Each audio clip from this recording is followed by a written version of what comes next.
welcome back to Cruising as Crew. My name is Lucy and today we're going to be talking about going on excursions as a crew member.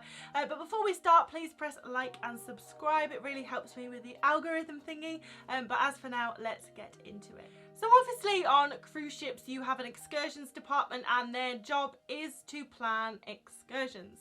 So depending on where you are in the world depends on what excursions there will be. So like when we were in Alaska there was whale watching, ice cave hiking, bear watching, ice fishing, gold panning, wood trail hikes. So there's various different excursions that the cruise line plan, and then the passengers can book these excursions, so it's things to do while they are in port. And as a crew member, you are allowed to go on these excursions if you obviously have time off work. So like if you work in the shops or the casino or the art department or various departments where you have a lot of time off.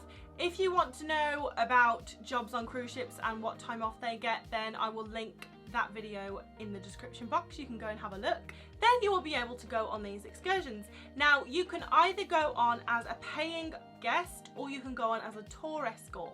So a paying guest, you will obviously just pay the fee for the tickets and you will be able to go just as a normal guest on the excursion and do your thing. But you will get a discounted rate because you are a crew member, so I don't know what the rate is. It will vary from cruise line to cruise line, but it's usually about 30% off the RRP. However, if you get the opportunity to go as a tour escort, this means that you can go on the excursion for free. However, you will be expected to do some things in return. So to be a tour escort as a crew member, you have to go to the excursions desk, express your interest in being a tour escort, and they will give you a form and a little worksheet basically. It's just a bit of homework because as a tour escort, you are going to go on this excursion as a working crew member. You won't be expected to do too much work on these excursions. However, you will be representing the company. So you will have to do a little bit of homework, and it's just, I mean, common knowledge really. It's like, how would you deal with this situation? What do you do if someone goes missing? What do you do if the head count? Whatever. So you just answer a few questions. It's really simple. Hand in this worksheet and then hopefully the people that work on the excursions desk will give you a booklet and you can apply for the excursions you want to go on. So when you have done your homework for being a tour escort and you get the go ahead, you will be given a book like this with all the excursions in. So this is for Split. So you've got Split walking tour, Krakow National Park, river rafting. You basically choose out of this book all the excursions that you want to go on and see that if you can be a tour escort on them. So for example, when we were in Alaska, I went on a bear watching trail. So it was a hike and the idea was that we would see bears along the way. So as a tour escort, this means that I have to be at the coach earlier than everyone else. So if the passengers are expected to be at the coach at 8 AM, I had to be there at 7:45 waiting for the passengers. And I would just help the local guide, you know, give out stickers or tell people what was going to be happening that day. But once we got on the coach, the tour escort would do, once we got on the coach, the tour guide would do a head count of how many people he had, and then I would just basically double check that head count. And then you're going to go to your destination. So in our case, it was like the start of the trails. The tour guide is obviously going to be at the front guiding people, and then as the tour escort you have to stay at the back to basically make sure that there's no stragglers, no one gets off, no one wanders off into the trees and gets mauled by a bear. But it's the same with anything. I did a tour escort thing in Rome. We were basically wandering around Rome, so the tour guide was at the front telling people about where we were in Rome, and I was at the back making sure no passengers wandered off and got lost in Rome. But pretty much this is all you're going to be asked to do. I've been asked to do head counts on coaches, stay at the back of the group of people to make sure no one gets lost, obviously answer people's questions if they have questions that you can answer. At the end of the tour, you are going to have to hand in a form basically reviewing the tour.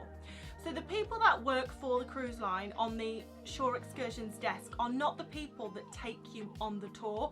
They're just in charge of booking the excursions and making sure that all the guests get on the excursion okay. But if you're in Rome, a local Roman person who is going to take you on that tour. So as a tour escort, you're almost like a critic for the cruise line.